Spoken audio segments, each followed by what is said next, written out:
Poor girl got lost in the mountains, and what she found left her in shock.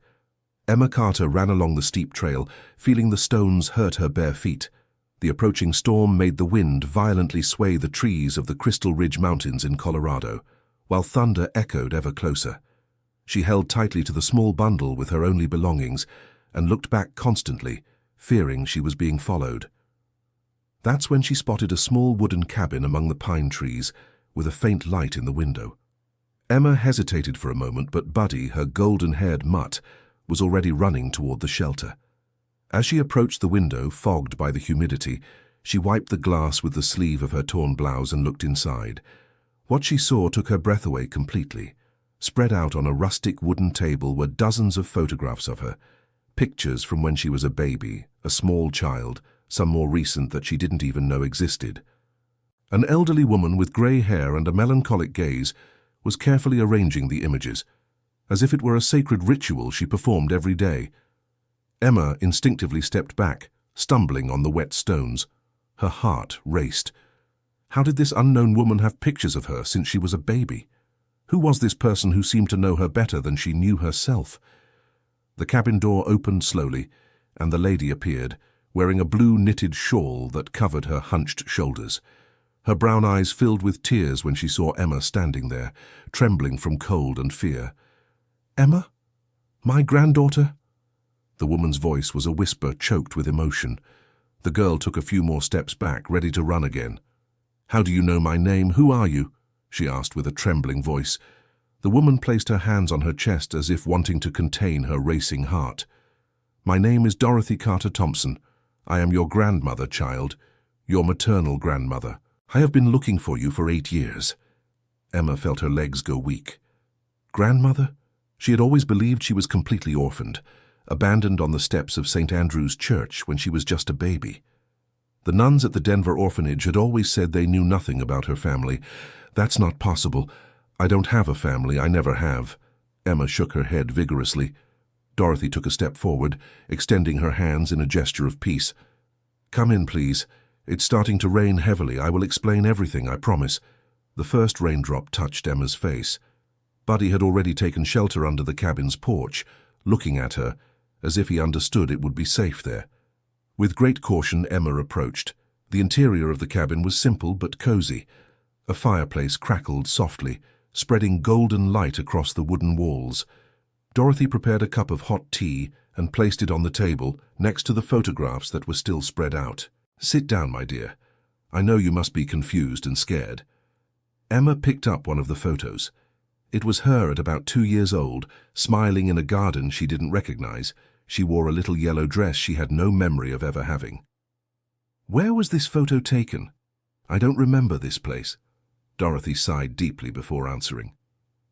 "It was in the backyard of your mother's house, my daughter Sarah. You lived there until you were 2 years old. But the sisters always said I was abandoned as a newborn. That's not exactly how it was, Emma. Your mother didn't abandon you. She left you temporarily at the convent because she was desperate, looking for work to support you both. She promised to come back in a few days." The girl held the teacup with both hands, feeling the warmth spread through her cold body. "Then why did she never come back? Why did she leave me there for 8 years? Dorothy's eyes filled with tears again. "Because 3 days after leaving you there, your mother had an accident. She hit her head when she fell from a ladder at work. She was unconscious for days in the hospital, and when she woke up, she had lost part of her memory." Emma set the cup down abruptly, making the liquid spill over.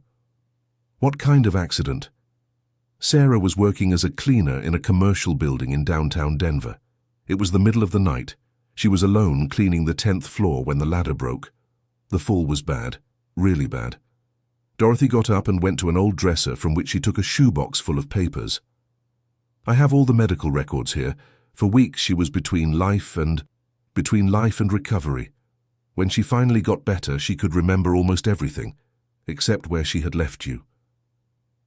Emma opened some of the papers. They were medical reports, prescriptions, nurses' notes. Everything confirmed her grandmother's story. She remembered she had a daughter. She remembered your name, your face, how you loved to play with that little rag doll, but she couldn't remember if she had left you with a neighbor, with a friend, or at which convent. But why didn't she search better? Why didn't she find me? Emma's question came out loaded with hurt and anger. Dorothy went back to the dresser and got another box, even bigger. She searched, my dear. She searched non-stop. Look here. Inside the box were hundreds of handwritten letters, newspaper clippings, lists of addresses, maps marked with red circles. Your mother visited every church, every convent, every orphanage within a 200-kilometer radius of Denver. She spent all her savings hiring people to help with the search. Emma picked up one of the letters. The handwriting was delicate but urgent, as if the person was desperate. Please, I need to know if you have a 2-year-old girl, brown hair, green eyes, who laughs out loud when she sees little birds. Please, I beg you, respond. She wrote over 1,000 letters, Emma. 1,000 letters to orphanages, churches, police stations, hospitals. She never stopped looking. The girl felt a confusing mix of relief and anger growing in her chest. Then why did the nuns lie? Why did they say I had been abandoned? Because your mother used a fake name when she left you there. She said her name was Mary Johnson. She was scared, frightened. She was only 18 and didn't want anyone from the family to know where she was. Family? What family? Dorothy took a deep breath, as if preparing to reveal something even more difficult. Your mother ran away from home when she found out she was pregnant. My husband, your grandfather, was a very strict man. When he found out about the pregnancy, he was furious. He said terrible things to Sarah, and she left home in the middle of the night. Emma felt her head spinning with so much information. Why was he furious? Because of the pregnancy? Because he had already arranged a marriage for your mother with the son of a local rancher. It was an agreement between families. When Sarah said she was in love with another young man and that she was expecting a baby, your grandfather completely lost control. And where is my mother now? Why isn't she here looking for me? The silence that followed was heavy as lead. Dorothy lowered her eyes and began to fidget nervously with her hands. Sarah couldn't overcome the guilt of having lost you.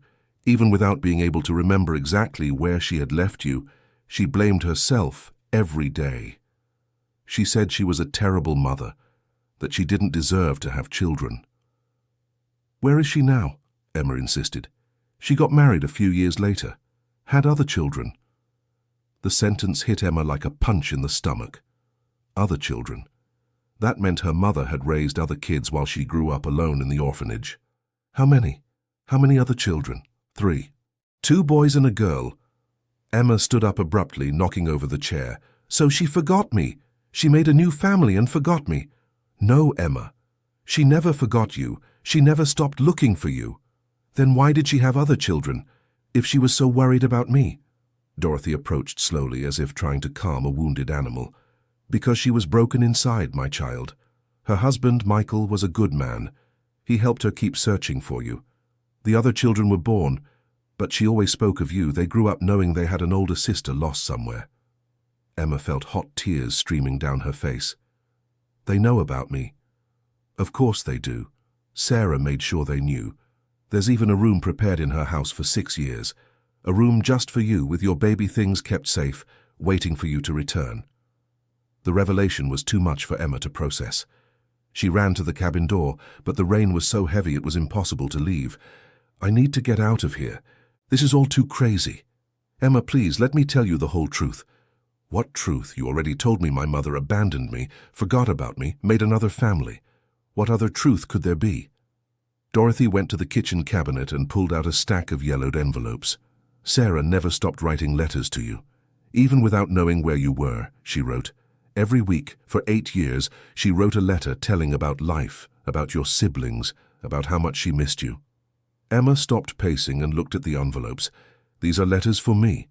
231 letters, one for each week since you disappeared.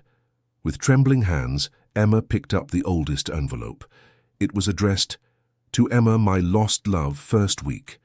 She opened it carefully and began to read. "My dear little girl, it's been a week since I've known where you are. I wake up every day hoping it's a nightmare, but it's not. Yesterday I walked through 3 towns looking for you. My feet are sore, but I won't stop. I'll never stop. I love you more than my own life. Emma felt tears falling onto the paper, smudging the ink. Why did she never find me if she looked so hard? Because the nuns at St. Andrew's Convent changed your name on the paperwork. When you arrived there, they registered you as Mary Johnson, not as Emma Carter. And since your mother had used a fake name when she left you, there was no way to connect the information. Dear listener, if you're enjoying the story, please take a moment to like and especially subscribe to the channel. It really helps us who are just starting out, now continuing. Emma opened another envelope, this one from 2 years ago. Emma, today Noah, your youngest brother, asked when you're coming home.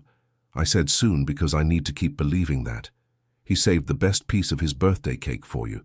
It's been in the freezer for 3 months. They really think about me?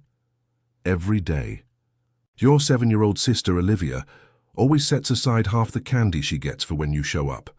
And Ethan, who's 5, tells everyone at school that he has an older sister who's the most beautiful in the world. Emma felt a tightness in her chest. She had siblings she'd never met, but who loved her.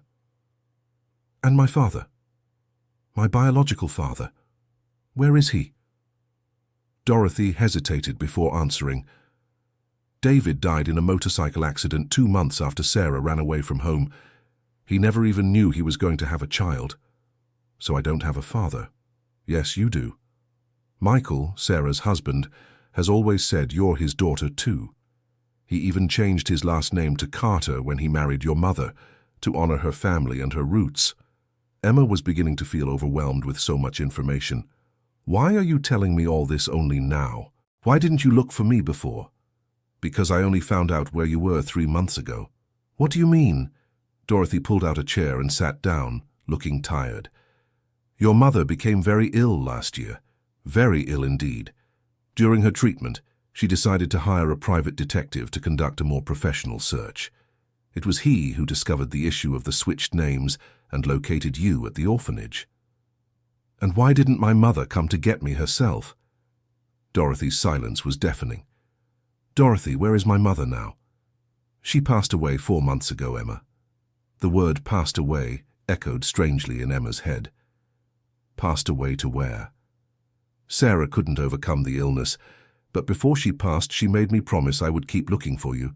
She gave me all these papers, these photos, these letters, and she made me swear that if I found you, I would tell you the whole truth. Emma felt as if the ground had opened beneath her feet. She died. My mother died? She passed away peacefully, knowing you would be found.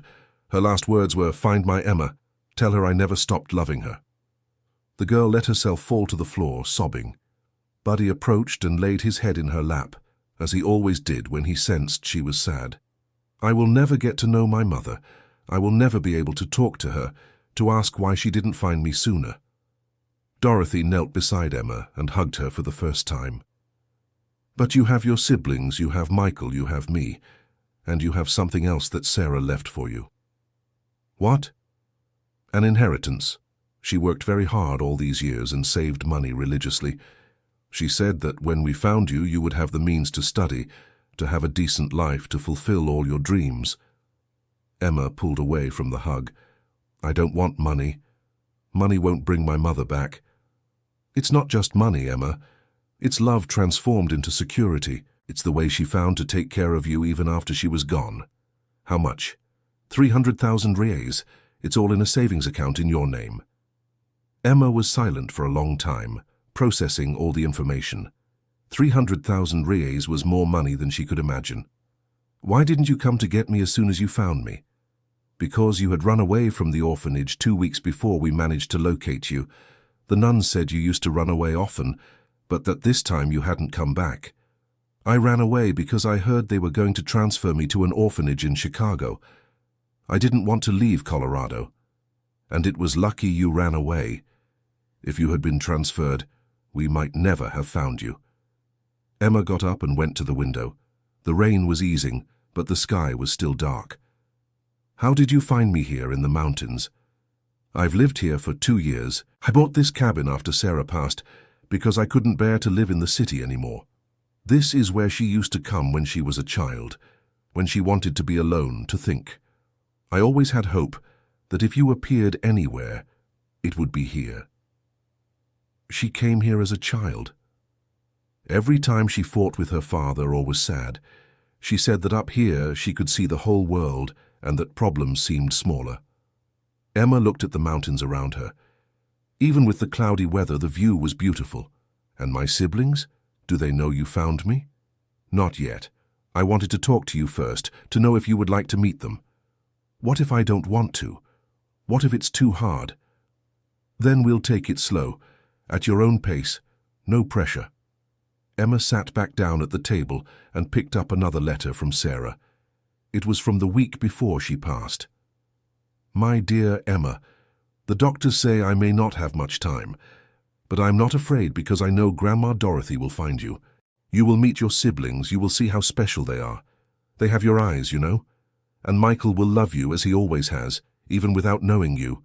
Forgive Mommy for not being smarter, for not finding you sooner. Every time you smile, I will be smiling too. She really did love me, Emma murmured. More than anything in this world. And my grandfather, the man who kicked her out of the house. Dorothy sighed. Your grandfather William died 3 years ago. In his final years, he deeply regretted what he did. He even hired people to look for you and Sarah, but it was too late. So now I only have you. You have a whole family, dear.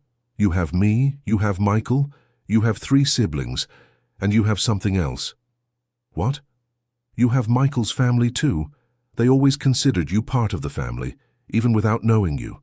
You'll have aunts, uncles, cousins, a huge family. Emma felt her head spinning again. That's a lot of people. I'm not used to that. No one will pressure you. You can meet them one at a time when you feel ready. And where do they live? In Williamsburg. Michael bought a big house there after he married Sarah. He said that when you came back, you'd need space to play, to run, to be a child. Is Williamsburg far from here? 2 hours by car. Emma got up and started walking around the cabin, observing the details. There were 3 bedrooms, a full kitchen, a cozy living room. Is this cabin yours? It belonged to your grandfather William. He left it to your mother in the inheritance, and she left it to you. Now it's yours. Mine? Completely yours, with a deed and everything. Emma couldn't believe it. In one day, she had discovered she had family, an inheritance, her own house, siblings. It was too much. Dorothy, can I stay here tonight? I need to think about all this. Of course, my granddaughter. I'll prepare the back bedroom for you. And there's food in the fridge. That night, Emma barely slept. She lay looking at the wooden ceiling, trying to process everything she had discovered. Buddy slept beside the bed, snoring softly. In the morning, Dorothy prepared a full breakfast: homemade bread, cheese, jam, eggs, coffee with milk. Did you sleep well? So. I dreamed of a woman in a blue dress who kept calling me, but I couldn't get close to her. Your mother loved wearing a blue dress. She said it was the color of hope. After breakfast, Dorothy showed Emma more photo albums. Family photos of Sarah's childhood, of her wedding to Michael. This is Michael, said Dorothy, pointing to a tall man with dark hair and a gentle smile. He seems like a good person. He's a wonderful man. He took care of Sarah like a prince takes care of a princess, and he always spoke of you as if you were his real daughter. And these are my siblings?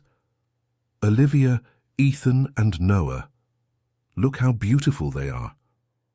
Emma studied each face. Olivia had curly hair like hers. Ethan had the same green eyes. Noah seemed like a happy child, always smiling in the photos. They look happy. They are very loved children, and they'll be even happier when they find out you've appeared. During the day, Dorothy told more stories about Sarah, how she was in school, how she liked to care for animals, how she dreamed of being a teacher. Did she become a teacher? No. After she lost you, she could never focus on her studies again. She worked in several different jobs, but she always said her mind was too busy looking for you to think about a career. She sacrificed her dreams because of me. No, Emma. She did it out of love. There is no sacrifice when you do something out of love. In the late afternoon, as they watched the sunset from the cabin's porch, Emma made a decision. Dorothy, I want to meet my siblings. Are you sure? I am. But I want it to be here. In this place. Can they come visit me? Of course. I'll call Michael right now. Wait. First I need to know one thing. What? Why did my mother never go back to look specifically at St. Andrew's Convent, if that's where she left me? Because after the accident, she remembered leaving you at a convent, but she couldn't remember which one. She visited dozens of them, including St. Andrew's 3 times, but since you were registered under a different name and the nuns didn't know your real name, they never made the connection. 3 times she was there and didn't find me. The nuns tried to protect the children. They didn't give out information easily. Emma felt a pang of sadness. Her mother had been so close and they hadn't been able to find each other. Dorothy, when my brothers come, can you stay too? If you want, I'll stay as long as you need. And can Buddy stay? He's all I've had all these years. Of course. In fact, your brothers will love meeting Buddy. They always begged Sarah to let them have a dog.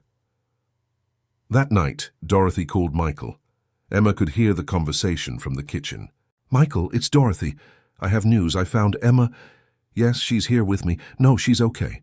A little scared, but okay. Yes, she wants to meet the children. Tomorrow? That works. When Dorothy hung up, there were tears in her eyes. He cried on the phone. He said it's the happiest day of his life since he met Sarah. And the children? Do they know? He's going to tell them tomorrow morning before they come. He said he couldn't sleep without sharing the news with them. Emma spent another night awake. She was nervous and anxious. What if her brothers didn't like her? What if she didn't know how to talk to them? What if it was too strange? The next day, Dorothy woke up early to prepare a special lunch. I'm going to make Sarah's favorite food: roast chicken, rice with peki, tropero beans, and pumpkin candy. That's what she liked? Yes, and I'm sure the boys will love it. Around 10 in the morning, Emma heard the sound of a car coming up the dirt road. Her heart raced. They're here, said Dorothy, wiping her hands on her apron. Emma ran to the bedroom and looked at herself in the mirror. She was wearing a blouse borrowed from Dorothy and pants she had washed herself in the cabin's wash basin. She combed her hair as best she could and took a deep breath. When she returned to the living room, she saw through the window a tall man getting out of a blue pickup truck. It was Michael. Behind him came 3 children who ran toward the house. Dorothy opened the door before they knocked. Michael, children, come in. Emma stood frozen in the corner of the room, suddenly paralyzed with nervousness. Michael entered first. He looked exactly like in the photos, but seemed more emotional than she expected. When he saw her, his eyes filled with tears. Emma? My daughter? The affectionate way he said my daughter made her heart tighten. Hi, was all she could say. I can't believe you're here. Your mother would be so happy. Oh.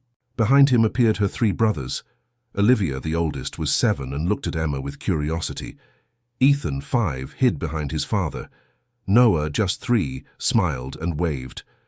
Children, this is Emma, your sister I've always told you about. Olivia took a step forward. You're pretty like Mommy, she said with the typical sincerity of children. Emma felt her eyes fill with tears. Thank you. Ethan came out from behind his father. Are you going to live with us now? I don't know yet, Emma answered honestly. Noah ran up to her and held out a little box of candies. I brought candy for you. Daddy said you like candy. Emma took the little box and knelt to be at the boy's height. Thank you so much, Noah. These are the prettiest candies I've ever seen. Lunch was full of conversation. The children talked about school, about friends, about toys. Emma listened to everything attentively, trying to understand what it was like to have a normal family. Emma, do you know how to read? Asked Olivia. Yes, the sisters taught me. That's so cool. I'm still learning. Can you help me? Yes, I can. Michael watched everything with a smile on his face. You know, Emma, your mother always said that when you returned, our family would be complete. Now I understand what she meant. Michael, can I ask you a question? Of course. Why did you marry my mother knowing she had a lost daughter? Wasn't it too complicated? Michael thought for a moment before answering. Because I fell in love with the whole Sarah, including her pain, her search for you, the hope of finding you. When I married her, I wasn't just marrying her. I was marrying the family you two were. Even though I wasn't here? Especially because you weren't here. Your mother needed someone who would believe with her that you would return. Emma felt that with each conversation, she better understood the depth of her mother's love for her. In the afternoon, the children played with Buddy in the cabin's yard. Emma watched from the porch, still getting used to the idea of having siblings. "Emma, were you sad before?" asked Ethan, approaching her. "Sometimes. Now you don't have to be sad anymore. Now you have us." The child's simplicity made Emma smile for the first time in days. "You're right, Ethan." When it was time for them to leave, Olivia approached Emma. "Are you leaving again?" "I don't know yet. I need to think." "If you leave, can I write letters to you?" Emma remembered the letters her mother wrote for 8 years. "Yes, but I'll try not to leave, okay?" That night, after Michael and the children had left, Emma talked at length with Dorothy. "What did you think of them?" "They're wonderful children, and Michael seems like a very good father." "He is. He took care of Sarah until the very end, and he always spoke of you as if you were his biological daughter." "Dorothy, can I make a proposal?" "What proposal?" "I want to renovate this cabin, turn it into a place where the whole family can get together on weekends.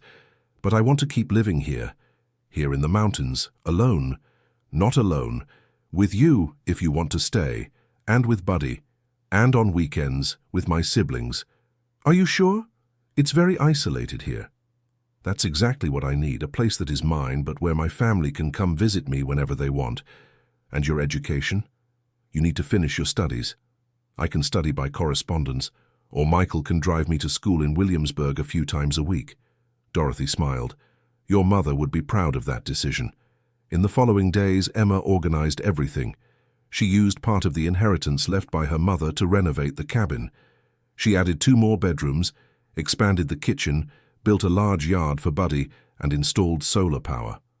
Michael came to help on weekends, always bringing the children. Gradually, Emma formed bonds with each of her siblings. Olivia liked Emma to read stories to her. Ethan loved playing hide-and-seek among the pine trees.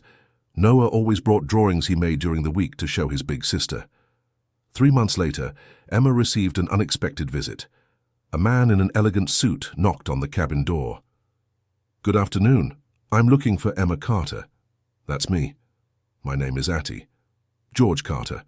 I'm a lawyer and represent your mother's paternal family." Emma felt a chill in her stomach. "What paternal family?" "Your grandfather William's brothers. They found out you appeared and want to talk about the inheritance." "What inheritance?" "Besides the money your mother left, you are also entitled to a portion of the Carter family lands. They are properties worth a lot of money." Emma called Dorothy, who was in the yard. "Dorothy, do you know anything about this?" "I do. Your grandfather had 2 brothers who never got along with him. When he died, he left everything to Sarah, and Sarah left everything to you." Atihi. George opened a folder full of documents. "It's 3 farms, a house in the city, 2 urban lots, and some financial investments. In total, we're talking about approximately 2 million rials." Emma sat down heavily in the chair. 2 million? That's right. But there's a problem. What problem? The great-aunts and uncles are contesting the will. They claim you are not Clara's legitimate daughter because you were born out of wedlock. Dorothy stood up indignantly. "That's absurd. Of course she is Clara's daughter. Legally, they have the right to question it. We need a DNA test to prove the family relationship." Emma looked at Dorothy. "What if they're right? What if I'm not Clara's daughter?" "Nonsense. You look exactly like she did as a child." Atava George Carter explained the entire legal process. Emma would have to undergo tests, hire lawyers, face a court battle that could last for years. "What if I don't want this inheritance? What if I say I'm not interested? Even so, they will keep questioning your legitimacy. It's better to resolve this quickly." That night, Emma talked with Michael about the situation. "Do you think I should fight for this inheritance?" "Emma, it's not just a question of money. It's a question of honoring your mother's memory. Sarah wanted you to have these lands because they were from her family. But what if it's too much trouble? I will help you. We'll hire a good lawyer, do all the necessary tests. You won't face this alone. The DNA test confirmed that Emma was Sarah's daughter, but the great-aunts and uncles didn't give up. They claimed that even being the biological daughter, she had no right to the inheritance because she had been abandoned by the family. The lawsuit unfolded over 6 months. During this period, Emma met relatives she didn't even know existed. Some were genuinely interested in getting to know her, others clearly just wanted a piece of the money. "It's hard to know who to trust," Emma commented to Dorothy one afternoon. "Trust your heart, and remember, you are not alone in this fight." Michael's family mobilized completely to support Emma. Uncles, cousins, in-laws, all became her witnesses in the lawsuit, testifying that Sarah always spoke of her and always looked for her. Olivia, even at just 7 years old, drew a picture for Emma with the phrase, "My bravest sister in the world." Ethan made a card written in crooked letters, "I love you, Emma." Noah, who didn't yet know how to write, drew a picture of the whole family, including Buddy. The day of the final hearing arrived. Emma was nervous, but determined. She wore the blue dress that had been Sarah's, the only one Dorothy had kept. "I'm wearing the color of hope," Emma said to Michael before they entered the courthouse. The judge heard all the arguments. The great-aunts and uncles' lawyers tried to discredit Emma, saying she was an opportunist who showed up to take advantage of the family fortune. When it was Emma's turn to speak, she stood up with dignity. "Your Honor, I am not here for the money. For 8 years I lived without knowing I had a family, without knowing I had an inheritance. If I wanted just money, I would have stayed on the street. I am here because my mother, Sarah Carter, worked her whole life to leave me something that represented her love. If you decide that I have no right to these lands, I will accept it. But I want it to be clear that the only thing that really matters to me is honoring my mother's memory." The judge deliberated for 2 hours. When he returned, his decision was clear. Emma Carter Thompson is the legitimate daughter of Sarah Carter Thompson and has full right to the inheritance left by her mother. The challenges from the paternal family are unfounded. Emma won the case. But more important than that, she earned the respect of the whole family. Even some of the great-aunts and uncles approached her after the hearing to apologize and get to know her better. With the inheritance secured, Emma made several important decisions. First, she created an education fund for the siblings. Second, she completely renovated Michael's house, building an individual bedroom for each child. Third, she transformed one of the inherited farms into a home for orphaned children.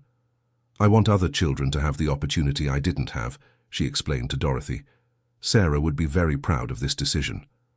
The home for orphaned children would be called Hope Sarah, in honor of the mother who never gave up searching. Dear listener, if you're enjoying the story, please take a moment to like and especially subscribe to the channel. It really helps us who are just starting out, now continuing. 2 years after getting lost in the mountains, Emma was unrecognizable. No longer the frightened girl running down the trail, but a confident young woman who had found her place in the world. The mountain cabin had become the family's meeting place. Every weekend, Michael brought the children to spend time with Emma. Dorothy had become more than a grandmother. She was her best friend and advisor. "Emma, can I tell you a secret?" said Olivia one afternoon while they played in the yard. "Of course. Before you showed up, I always felt different from the other kids at school. They had older sisters and I didn't. Now I feel special because I have the coolest sister of all." Emma hugged the girl. "And I feel special for having the most caring sister of all." Ethan, who was now 7, had become Buddy's official protector. The two were inseparable and were always getting into mischief in the mountains. Noah, at 5 years old, called Emma Sissy and always ran into her arms when he arrived at the cabin. Michael had become the father Emma never had, patient, caring, always willing to listen to her and support her decisions. "You know, Emma, sometimes I feel like Sarah is here with us," said Michael one night as they watched the stars from the porch. "How so?" "When I see you caring for your siblings, I see Sarah. When I see your determination to help other children, I see Sarah. It's as if she were living through you. Do you think she would approve of the decisions I've made?" I'm sure of it. Sarah always wanted to use the family money to do good. You are fulfilling her dream. The Hope Sarah Home for Orphan Children had been inaugurated 6 months prior and already housed 15 children. Emma made a point of visiting at least twice a week, telling stories, playing, being for them what she wished someone had been for her in the orphanage. "Why do you do this?" asked Charlie, a 9-year-old boy who had recently arrived at the home. "Because I know what it's like to feel alone in the world," Emma answered honestly. "But you have a family now." "I do. And that's why I want you all to also have hope of finding your family or building a new one." One of the home's staff, Mrs. Margaret, approached Emma after this conversation. "Emma, can I tell you something?" "Of course. These children see you as an example. You prove to them that it's possible to leave the orphanage and have a good life. I hope to inspire them to never give up on their dreams." "You do. Yesterday Madison told me that when she grows up she wants to be just like you." Emma felt her chest swell with pride. She was managing to turn her pain into purpose. During one of these visits to the home, Emma met a girl who would change her perspective on many things. Sophia was 11 and had been in the orphanage for 6 years. "Hi, Sophia, I'm Emma. I know who you are. Mrs. Margaret always talks about you." "And what does she say?" "That you were an orphan just like us, and now you have a family." "It's true. Would you like to have a family too?" Sophia shrugged. "They've tried to adopt me 3 times. It never worked out." "Why?" "Families always give up when they find out I have behavioral problems." Emma sat down next to the girl. "What kind of problems?" "I get angry easily, I break things, I yell, people say I'm difficult to deal with." "And why do you get angry?" Sophia thought for a moment. "Because I'm afraid people will leave me. So I get angry first, before they abandon me." Emma understood perfectly what the girl felt. "Sophia, have you ever thought that maybe getting angry is exactly what makes people leave you?" "What do you mean?" "When you get angry because you're afraid someone will leave, you end up giving them a reason to actually leave." Sophia fell silent, processing the observation. "Have you ever gotten angry like that?" "Many times. When I found out I had a family, my first reaction was to get angry. I wanted to run away." "And why didn't you run?" "Because I realized I was scared, and fear only goes away when we face it." "Can you teach me not to get angry?" "I can try, but you have to want to learn." From that day on, Emma began visiting Sophia specifically. They talked about feelings, about fear, about trust. "Emma, can I ask you a difficult question?" said Sophia after a few weeks of conversation. "Of course." "Do you feel angry at your mother for abandoning you?" The question took Emma by surprise. "Sometimes, yes. Even knowing she had no choice, sometimes I still feel angry." "And what do you do with that anger?" "I try to turn it into something good, like taking care of you all here at the home." "Can anger turn into something good?" "It can. Anger can turn into strength to change the things that are wrong." Sophia began to improve a lot. She still had difficult moments, but she learned to talk about her feelings instead of breaking things. 3 months later, a family became interested in adopting Sophia. Emma was present at the first meeting. "What if they don't like me?" Sophia asked, nervous. "What if they like you very much?" Emma returned the question. "I don't know how to be a daughter." "Nobody knows at the beginning. I didn't know how to be a sister either, and look how well it turned out." Sophia's adoption process was successful. On the day she left the home, she gave Emma a tight hug. "Thank you for teaching me that I can trust people. Thank you for teaching me that I can help other people." This experience with Sophia made Emma realize she wanted to study psychology. She wanted to better understand how to help children who had gone through trauma similar to hers. "Michael, I would like to go back to school," Emma said one night during dinner. "What kind of study?" "I want to go to college for psychology." "To work at the home?" "To work with orphan children. I want to specialize in adoption and abandonment." Michael smiled proudly. "Sarah always said you would be very smart. We'll arrange everything for you to take the entrance exam." Emma studied intensely for a year. She had private lessons 3 times a week and studied alone every day in the cabin. Dorothy became her main cheerleader. "Your mother would be overjoyed knowing you're going to college," she always said. Do you really think so? I'm sure. Sarah always dreamed of studying more, but she never had the opportunity. On the day of the entrance exam, the whole family went to cheer for Emma. Olivia, Ethan, and Noah made signs that said, "Go, sis," and waited outside the university. "I'm nervous," Emma confessed to Michael before going in. "It's normal. But remember, you've faced much worse things than a test." Emma passed the entrance exam in 3rd place. When the results came out, the celebration at the cabin lasted all night. "Now you're going to be a doctor," said Noah, emotional. "I'm going to study to be a doctor of emotions," Emma explained. During college, Emma continued living in the cabin and visiting the home regularly. She used her personal experiences as a basis for understanding the theory she learned at university. "It's interesting how your personal story connects with your studies," observed Professor Dr. Jennifer during a class. "Professor, may I talk about this in class?" "Of course." Emma told the entire class her story, how she got lost in the mountains, how she found her grandmother, how she discovered her family. She spoke about the conflicting feelings, about the anger, about the forgiveness. "And how did you deal with the feeling of abandonment?" asked a classmate. "First, I accepted that it was normal to feel angry. Then I understood that my mother didn't abandon me by choice. And finally, I transformed that pain into motivation to help other people." "Do you plan to work specifically with orphans?" "Yes. I want to create a psychological support program for children in orphanages and for families who want to adopt." The professor was impressed with the proposal. "This could be your thesis." "That would be perfect."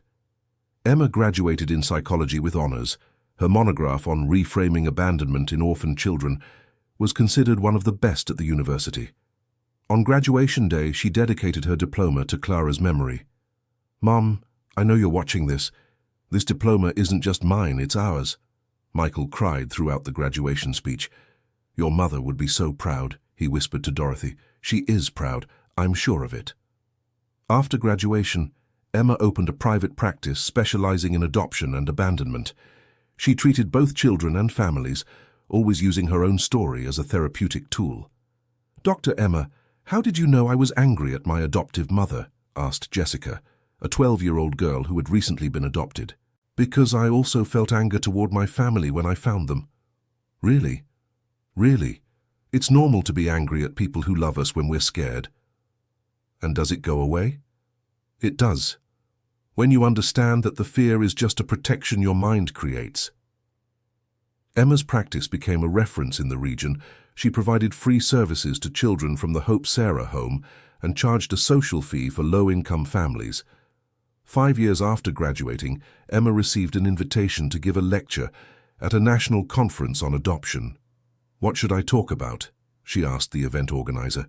"About your personal and professional experience with abandonment and family reunion." "I've never given a lecture." "Don't worry, tell your story the way you always tell it to your patients." Emma's lecture was a success. She spoke to over 1,000 people about her journey from the girl lost in the mountains to becoming a psychologist specializing in adoption. "Abandonment doesn't have to be the end of the story," she told the audience. "It can be the beginning of a new narrative, where you are the main author." After the lecture, dozens of people approached to talk with Emma. Adoptive parents, orphan children, professionals in the field. Everyone wanted to know more about her work. "Doctor, do you have plans to write a book?" asked a journalist. "I never thought about it. Your story could inspire many people." Emma liked the idea. She spent the following months writing a book about her experience. The title would be From the Mountains to Home, A Journey of Abandonment and Reunion. "Dorothy, can you read the book and give me your opinion?" Emma asked. "Of course, dear." 2 weeks later, Dorothy returned the manuscript with tears in her eyes. "Emma, it's the most beautiful book I've ever read. Your mother would be overjoyed." "Do you think it's good?" "It's perfect. You managed to transform pain into hope." The book was published and became a national success. Emma began traveling across the country, giving lectures and workshops on adoption and abandonment. During one of these trips, she met Dr. James, a psychiatrist who also worked with orphaned children. "Doctor, Emma, I really admire your work. said James after a lecture in Miami. "Thank you, Dr. James. Would you be willing to have dinner with me to discuss a possible professional partnership?" Emma accepted the invitation. During dinner, she discovered that James had a story similar to hers. He had been raised by his grandparents after his parents died in an accident.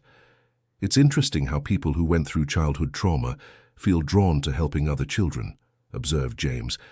"I think it's our way of making sense of the suffering," replied Emma. "Exactly. And together, we can help many more children." The professional partnership between Emma and James turned into something more. They started dating, and 2 years later were married in a simple ceremony at the mountain cabin. "I never imagined I'd get married in the place where I discovered I had a family," Emma said to Dorothy on the wedding day. "It's the most appropriate place. It was here that your new life began." James moved to the region, and together they opened a clinic specializing in children's mental health. The clinic was attached to the Hope Sarah home, offering free care for all the children. "We're fulfilling a dream," James said to Emma at the clinic's inauguration. "We're fulfilling my mother's dream," corrected Emma. "Sarah always wanted me to use my story to help other people." The clinic became a model for other cities. Emma and James were invited by the federal government to help create public mental health policies for orphaned children. "Dr. Emma, how can we improve the adoption system in the country?" asked the minister during a meeting in Washington. "By offering psychological support for both the children and the adoptive families, and by creating post-adoption follow-up programs. Would you be interested in coordinating a pilot project?" Emma and James accepted the challenge.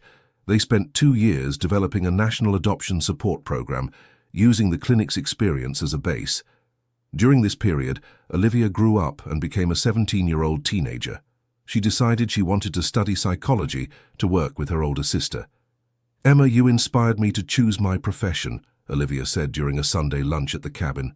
"That's great. We'll work together." "I want to specialize in family therapy." "That would be perfect. The clinic always needs family therapists." Ethan, at 15, became interested in veterinary medicine and always cared for the animals that showed up on the property. Noah, at 13, showed a talent for music and always livened up family gatherings by playing the guitar. "You three have developed so well," observed Michael one afternoon. "It's because they always had love and stability," replied Emma. "That's what every child needs." "And you? Are you thinking about having your own children?" Emma and James had been talking about this for some time. "We want to adopt at least 2 children." "What a great idea. We want to give other children the opportunity I had to find a family." 6 months later, Emma and James adopted 2 sisters, Emily, 8 years old, and Grace, 5 years old. The girls had been separated in different orphanages, and Emma made sure to reunite them. "Why did you choose us?" asked Emily on the first day in the new house. "Because we know what it's like to grow up away from family," Emma answered honestly. "Were you orphans too?" "I was.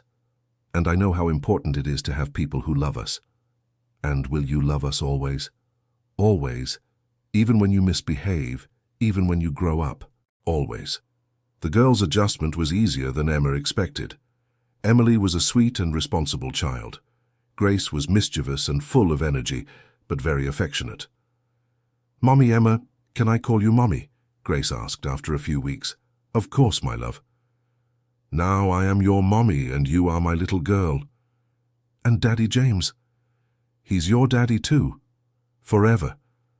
Dorothy was radiant with her new great-granddaughters. "Now our family is truly complete," she said to Emma. "What do you mean?" "Now you understand what your mother felt, the unconditional love for a daughter." Emma understood perfectly. The love she felt for Emily and Grace was exactly how she imagined Sarah felt for her. "Dorothy, do you think my mother would approve of the girls?" "She would approve and love them as granddaughters. Sarah always said family isn't just blood, it's the choice to love." Dear listener, if you're enjoying the story, please take a moment to like and especially subscribe to the channel. It really helps us who are just starting out. Now, continuing. 10 years had passed since Emma got lost in the mountains. Now, at 26, she had a life completely different from the frightened girl who ran away from the orphanage. The cabin had been expanded several times and had become the center of a thriving property. Besides the clinic and the children's home, Emma had created a rural school that served not only the orphaned children, but also the children of families in the region. "Emma, you've transformed this place," said the mayor of the neighboring town during an official visit. "It wasn't me alone, it was the whole family working together. But the idea was yours. The idea was my mother's. I just made it a reality." The Sarah Carter School served 150 children and had a unique methodology, focusing not only on academic learning, but also on emotional development. "Why do you teach emotional education?" asked a mother during a meeting. "Because a child who understands their feelings becomes a healthier adult," Emma explained. "My daughter's behavior has improved so much since she started studying here. That's the goal. We want to shape people, not just students." James had specialized in child psychiatry and handled more complex cases at the clinic. Together, they formed a nationally respected team. Olivia graduated in psychology and began working at the family clinic. Ethan was in his third year of veterinary school and already took care of all the animals on the property. Noah had been accepted into the music conservatory and dreamed of becoming a teacher. "It's impressive how you three found your callings," Emma observed during a family meeting. "You were the ones who inspired us," said Olivia. "Each of us wants to contribute to making the world better." Michael, now 65, had become the general administrator of all the family's projects. "I never imagined my life would become so full of purpose," he confessed to Emma. "What do you mean?" "When your mother passed, I thought my life had lost its meaning. But raising you and seeing all this we've built has given me a new reason to live." Dorothy, at 82, remained active and was the respected matriarch of the entire extended family. "Dorothy, do you regret coming to live in the mountains?" asked Emma. "Never. It was the best decision of my life. If I hadn't come, I might never have found you." "You saved my life." "You saved mine too. You gave me a reason to keep living after Sarah left." The property had become an internationally recognized social assistance complex. It received visits from researchers, politicians, and organizations from all over the world. During one such visit, a Japanese delegation was impressed with the model of integration between education, mental health, and social assistance. "How did you manage to create such an efficient system?" asked the head of the delegation through a translator. "We started with a personal need and grew as the community's demands appeared," Emma replied. "What is the secret to your success?" "Genuine love for the people we serve, and family-like work." "Family? Everyone who works here is treated as family. We don't have employees, we have partners." The delegation was so impressed that they invited Emma to present her model at an international conference in Japan. "Do you want to go?" asked James. "Only if you come with me. And if we can take the girls. It would be an interesting educational trip for them." The trip to Japan was the first time Emma had left the country. Emily and Grace, now 18 and 15 respectively, were fascinated by Japanese culture. "Mom, thank you for bringing us," said Emily during the tour in Tokyo. "Thank you for allowing me to share this experience with you." "Are you going to present our project to the Japanese?" asked Grace. "I am. And I want you to join me for the presentation." "Really?" "You are part of the story. You were the first children we adopted in our extended family model." The presentation in Japan was a success. Emma spoke about how she transformed her personal pain into a social project that benefited hundreds of families. The key is understanding that suffering can be transformed into wisdom, and wisdom can be transformed into service, she told the international audience. After the presentation, several Japanese organizations expressed interest in funding the expansion of the project to other regions of Brazil. "Dr. Emma, would you be interested in opening units in other states?" asked a Japanese businessman. "It depends. It would have to be with our local partners, respecting the characteristics of each region. Of course, we are talking about an investment of $50 million over 10 years. Emma was shocked by the proposal. "I need to talk with my family before making any decision." Back in Brazil, Emma gathered the whole family to discuss the Japanese proposal. $50 million. Michael almost choked on his coffee. "That's a lot of money," said Olivia. But it's also a lot of responsibility, observed James. And a huge opportunity to help more people, added Ethan. Dorothy, who had remained quiet throughout the discussion, finally spoke. Emma, what is your heart telling you? That my mother would be proud if we could help children across the entire country. Then you already have your answer. Emma accepted the Japanese proposal, but with conditions. The project would only expand to places where there were communities interested in being actively involved, and each unit would have to have the autonomy to adapt the model to local needs. We don't want to be a franchise, she explained to the investors. We want to be an inspiration for other communities to create their own projects. The first 5 centers were opened in different regions: the Northeast, the North, the South, the Southeast, and the Midwest. Emma traveled constantly to monitor the implementation and train the local teams. Is it tiring to travel so much? Asked Grace during one of the trips. Sometimes. But when I see the children being helped, I remember why we are doing this. Do you miss our home? Always. But I know you are waiting for me, and that gives me the strength to continue. The expansion of the project brought national and international recognition for Emma. She received several awards, including an honorable mention from UNICEF. Dr. Emma, how do you feel receiving this recognition? Asked a journalist during the ceremony. I feel my mother is smiling down from heaven. All this work began with her love for me. What is your next goal? To continue growing, but without losing our essence. We want every child we serve to feel unique and special. Despite all the professional success, Emma never forgot her roots. She continued living in the mountain cabin, now renovated and expanded, but maintaining its original simplicity. Buddy had passed away 2 years earlier, at 15, and was buried beneath the tree Emma planted in memory of Sarah. In his place came Hope, a little stray dog that Emily brought from the street. Why did you choose that name? Asked Emma. Because it was Hope that brought our whole family together, replied Emily. What a beautiful answer. Every Sunday, without exception, the entire family gathered at the cabin to have lunch together. It was a sacred ritual that Emma insisted on maintaining. This is the most important moment of my week, she always said. Why? Asked Noah once.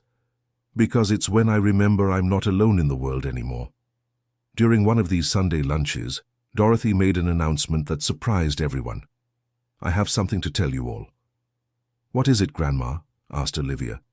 I've decided to write a book about our family. Really? Emma perked up.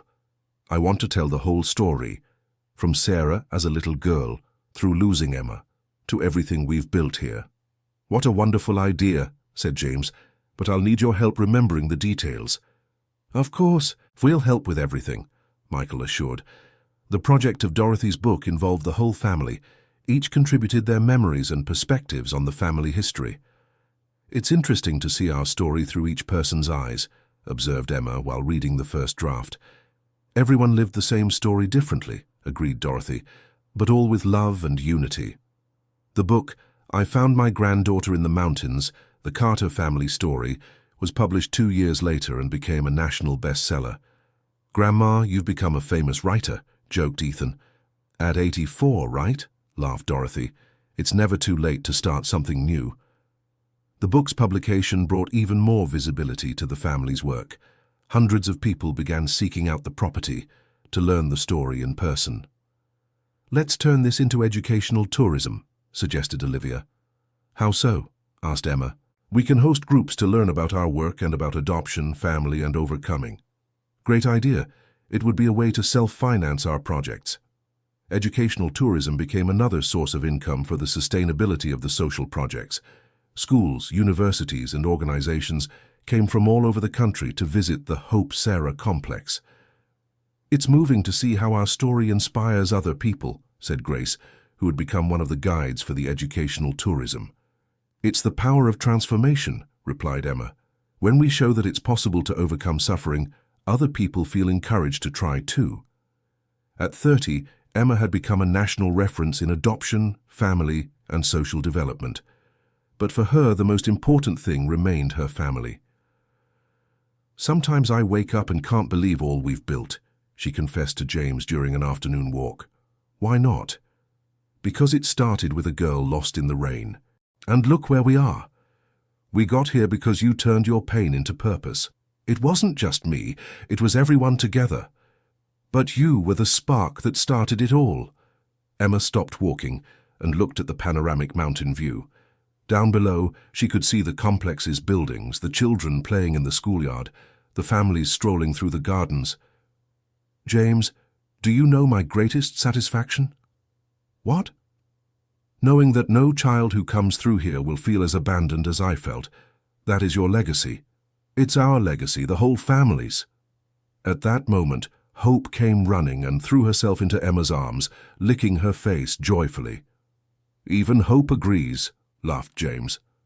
2 years later, Emma and James received an even greater proposal: to coordinate an international adoption and family development program for developing countries. It would be based in South America, but serving all of Latin America, explained the UN representative. "It's an enormous responsibility," said Emma. "You've already proven you have the competence for it, and you would have full autonomy to shape the program." Emma looked at James. "What do you think?" "I think it's the natural evolution of our work." "But would we have to move?" "Not necessarily. You could keep your base here and travel as needed." Emma accepted the challenge, but with one condition: the property in the mountains would remain the center of everything, and the family would stay united. The international program was launched with great success. Emma began traveling to various countries, always accompanied by family members who supported her in the different activities. "Mommy is helping children all over the world," said Emily proudly during an interview for a documentary. "How do you feel about that?" asked the documentarian. "Proud. Our family started with a sad story, but it became a source of hope for many people," replied Grace. The documentary about the Carter family was shown in several countries and inspired the creation of similar projects on different continents. "It's incredible how our story crossed borders," commented Michael. "It's because love has no borders," Dorothy replied wisely. At 35, Emma had built a social empire, but she remained the same simple person who found her grandmother in the mountain cabin 16 years earlier. "Emma, what's the secret to staying humble even with so much success?" asked an international journalist. "I never forget where I came from, and I remember every day that none of this would be possible without my family." "Your biological family or the one you built?" "Both. Family is whoever loves, cares, supports. It can be biological or chosen." "Is that your message to the world?" "My message is, never give up. No matter how difficult the situation may seem, there is always the possibility to start over and build something beautiful." In the last interview she gave for national television, Emma was sitting on the cabin porch, with the mountains in the background and hope in her lap.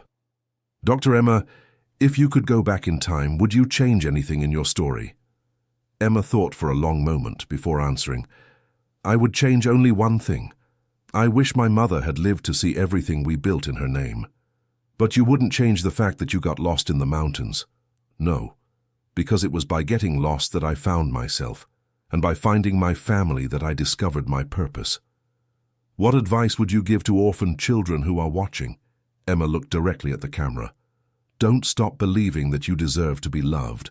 Somewhere there is a family waiting for you. And even if it takes time to find each other, when it happens you'll realize that all the waiting was worth it." The interview ended with Emma hugging Hope and looking at the horizon, where the sun was setting between the mountains that were once the scene of her despair and now symbolized all her fulfillment. Dorothy passed away at 86, in peace, surrounded by her entire family. In her final moments, she held Emma's hand and said, "Thank you for giving me the chance to be your real grandmother. Thank you for finding me that stormy night. Your mother is proud of you. And I am grateful for everything we lived through together." Dorothy was buried next to the tree Emma planted in memory of Sarah. On the tombstone, the family wrote, "Dorothy Carter Thompson, the grandma who never gave up searching." After Dorothy's passing, Emma definitively assumed the role of family matriarch. Olivia had married and had 2 daughters. Ethan had become a veterinarian and ran an animal protection project in the region. Noah was a music teacher and directed the school choir. Emily graduated in social work and worked directly with the children at the home. Grace studied journalism and documented all the family's activities to preserve their history. Michael, at 70 years old, remained active but had passed the general administration to Olivia. "Our family keeps growing," observed Emma during a meeting. "This is how Sarah always dreamed," said Michael, "a family that would multiply in love. And that would never forget where it came from." 10 years after Dorothy's passing, Emma was 45 and had become one of the country's most respected figures in the field of social development. The Hope Sarah Complex directly served over 1,000 children and had inspired the creation of similar projects in 15 countries. "Emma, have you ever thought about retiring?" asked James, joking. "Not a chance. This work is my life. And what if a new opportunity arises?" "What kind of opportunity?" "The government is offering you the position of Secretary of Social Development." Emma was silent for a long moment. "It's an honor to be asked, but my place is here." "Why?" "Because this is where it all began, and it's from here that I want to keep making a difference, even though it's an opportunity to impact national policies." "James, policies are made in offices. Transformation is made eye to eye, heart to heart." Emma declined the invitation to the cabinet, preferring to continue her grassroots work, but she agreed to participate in advisory committees to help shape public policies. "You can influence decisions without having to step away from what you love," observed Olivia. "Exactly. It's the perfect combination." At 50, Emma decided to write a second book, this time focusing specifically on methodologies for working with orphaned children. "Handbook of Hope: Practical Strategies to Transform Abandonment into Belonging," read James, the title Emma had chosen. "Do you like it?" "Perfect. It sums up your entire philosophy."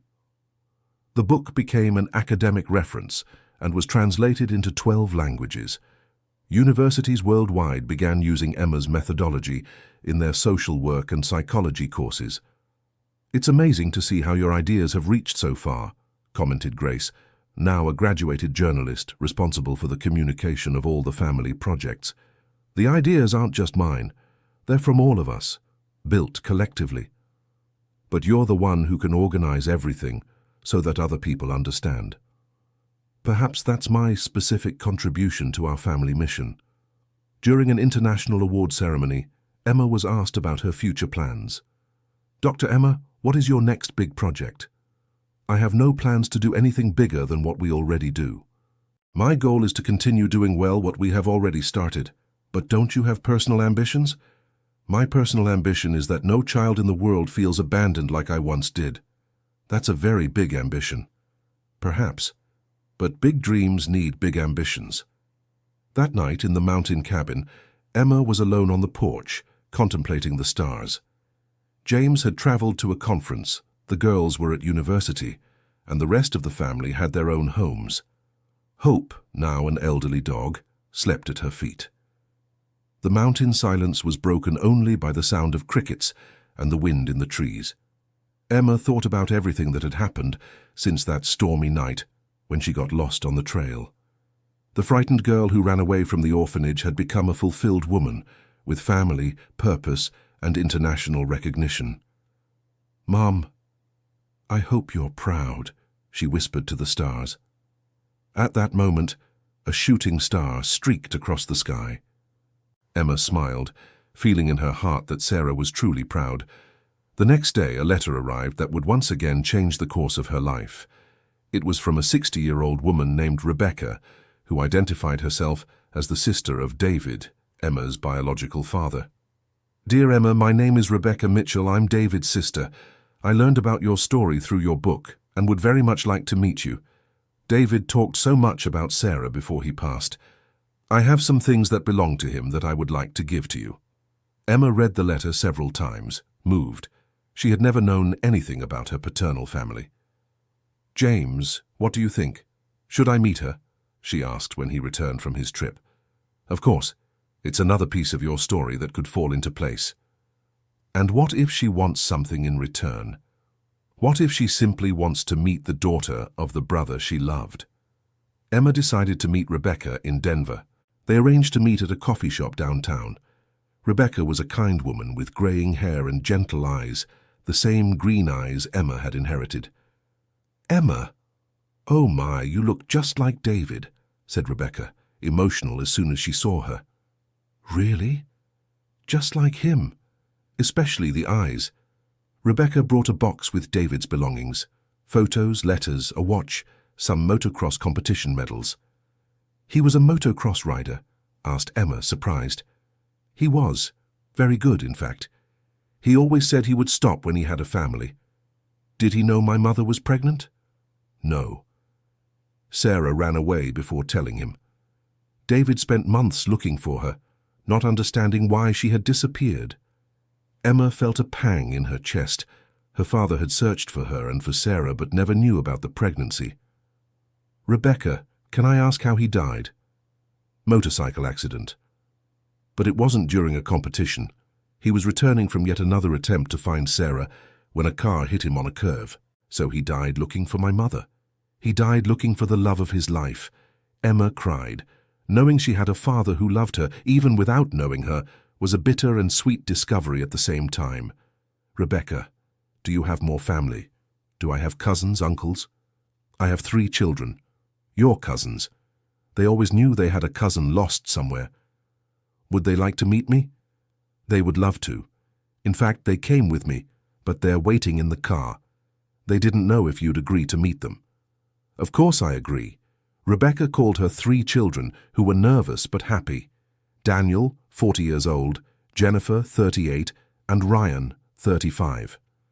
"Cousin Emma," said Jennifer, hugging her, "you can't imagine how many times we thought about you." "Dad always talked about Uncle David and the cousin we had somewhere," added Daniel.